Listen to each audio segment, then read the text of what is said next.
दशकों का खूनी दौर, अपनों को खोने का वो अंतहीन खौफ और बारूद के धुएं में सिसकती बस्तर की वो खूबसूरत वादियां, आज सब कुछ बदल चुका है।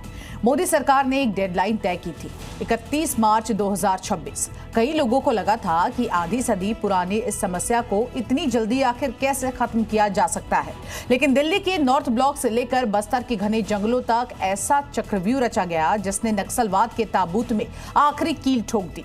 आज बस्तर की उन गलियों से जहां कभी सिर्फ बंदूकों के बटों की आवाजें और गोलियों की तड़तड़ाहट गूंजा करती थी, आज वहां से ढोल और नगाड़े उत्सव की आवाज आ रही है। देखिए वहां से एक खास रिपोर्ट।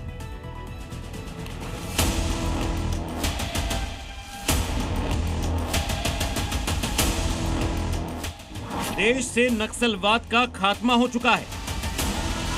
जहां कभी लाल आतंक का खौफ था, वहां उत्सव मनाया जा रहा है। जिन फिजाओं में कभी गोलियों की आवाजें गूंजती थी, वहां ढोल नगाड़े बज रहे हैं। छत्तीसगढ़ के बस्तर में नया सवेरा लोगों की उम्मीदें जगा रहा है। यह सब संभव हुआ है मोदी सरकार की उन नीतियों से, सुरक्षा बलों के उस चक्रव्यूह से, जिसने देश से लाल आतंक का अंत कर दिया। 1970 का दशक, यानी वो दौर जब देश के नक्शे पर लाल आतंक ने अपने खूनी पैर पसारने शुरू किए थे। बस्तर के घने जंगल आदिवासियों की ढाल बनने के बजाय नक्सलियों की मांद बन गए।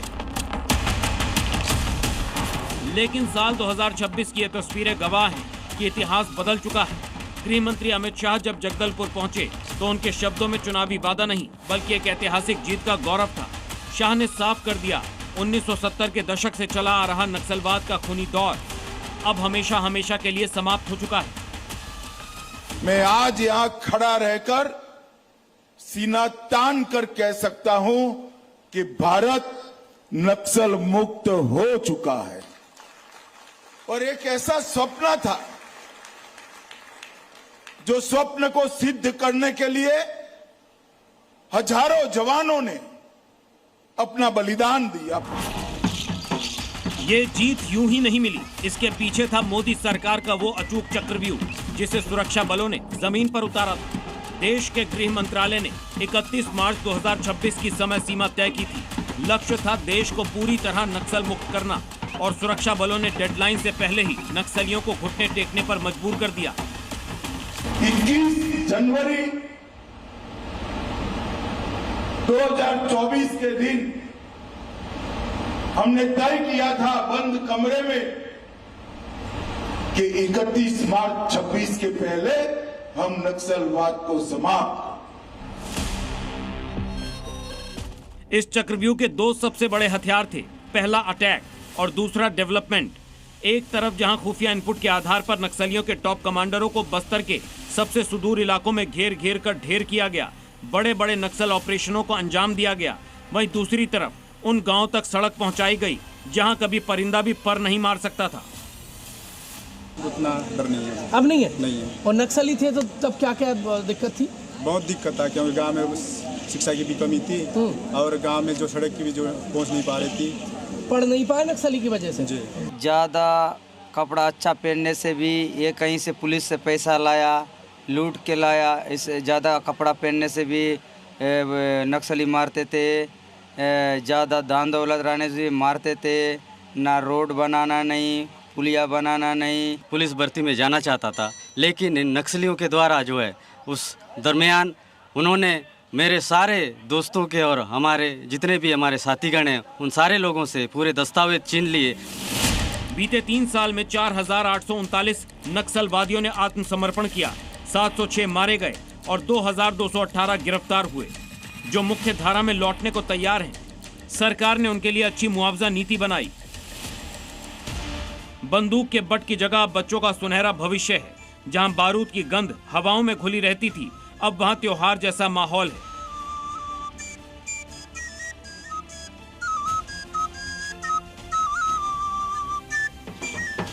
बस्तर की इन गलियों में रहने वाले आदिवासियों ने पीढ़ियों से सिर्फ डर देखा था। हर सुबह इस खौफ के साथ होती थी कि शाम को उनका कोई अपना घर लौटेगा या नहीं। हमारे लोग बहुत तड़पे हैं 40 साल तक, नक्सलियों ने तड़पाया? तड़पाया। मेला मंडई रोक दिए थे, शादी ब्याह रोक दिए थे, हमारे रोक दिए थे क्योंकि वैसी मन में होता था भैया, इतना धूमधाम शादी नहीं होता था। लेकिन आज वहाँ उत्सव मनाया जा रहा है। लाल आतंक का सूर्यास्त हो चुका है और विकास का सूरज बस्तर के आसमान पर चमक रहा है। चाहे ये हो या ये हो, ना तो खुलकर अपनी संस्कृति के हिसाब से रह पा रहे थे, ना अपने हक की आवाज बुलंद कर पा रहे थे, क्योंकि नक्सली इस कदर आतंक काट रहे थे कि ये अपने हकों से वंचित हो रहे थे। नक्सली आतंक ऐसा था कि जनजाति भाई और बहनों ने अपने करीबियों को खो दिया। ना इनका कोई गुनाह था, ना इनका कोई कसूर था, फिर भी बेवजह इनकी जान इनके करीबियों की नक्सलियों ने ले ली। शाह का ऐलान राजनीतिक नहीं था। ये उन हजारों बेगुनाह आदिवासियों और शहीद जवानों को सच्ची श्रद्धांजलि है, जिन्होंने इस लाल आतंक की वेदी पर अपनी जान गंवाई। कारण मेरा चाचा बोला मेरे पास आज चावल नहीं है, मैं किसके घर में गांव से ला के पारा से चंदा करके चावल मांग के उनको बना के नहीं खिला पाए, इसीलिए मेरा चाचा को चलो हम लोग को रास्ता दिखा दो। बोले घर से बाहर 5-10 किलोमीटर से दूर ले गए और मेरा चाचा को पेड़ के नीचे में ले जाके सीने के पास तेज दिए पेड़ में और मेरा चाचा को हत्या कर दिए 2006 में। आज बस्तर रो नहीं रहा, आज बस्तर मुस्कुरा रहा है। बस्तर की हवाओं में अब शांति है, चैन है और अपने सुरक्षित भविष्य का भरोसा है। मोदी सरकार की दी हुई 31 मार्च 2026 की वो डेडलाइन इतिहास के पन्नों में स्वर्ण अक्षरों से दर्ज हो गई है, जिसने भारत के माथे से नक्सलवाद का कलंक हमेशा के लिए मिटा दिया है।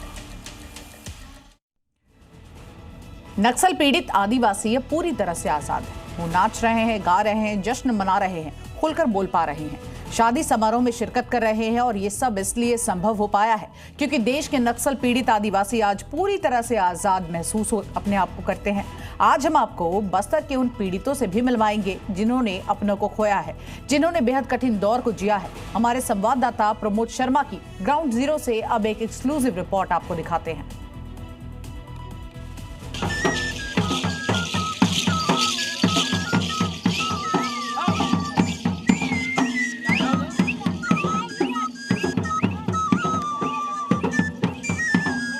इन आदिवासियों की जुबान से सुनेंगे कैसे आखिरकार इनका विकास में नक्सली अवरोध बन गए।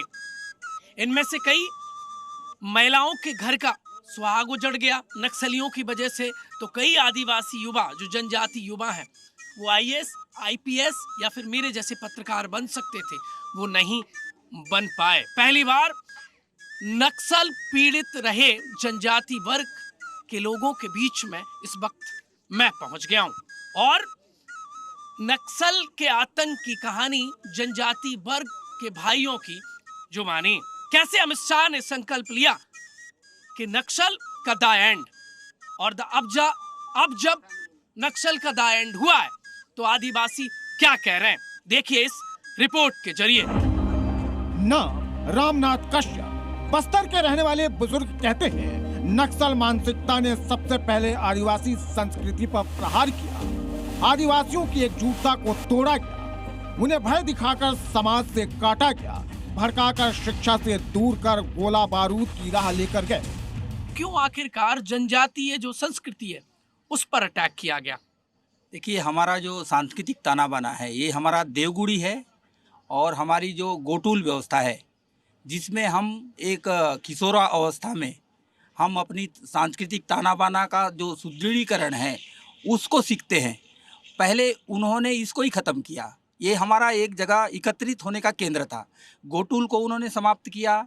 हमारे घोटुल चलाने वाले जो मुखिया रहते थे, कोई पटेल रहता था, पुजारी रहता था, गांव का प्रमुख वर्ग का व्यक्ति रहता था, वृद्ध व्यक्ति रहता था, जो जनजाति सांस्कृतिक ताना बाना का सुदृढ़ता को सुदृढ़ करने के लिए जो वो विशेषज्ञ थे, एक प्रकार से हमारी कस्टमरी ला के, उसको उन्होंने ख़त्म कर दिया धीरे धीरे।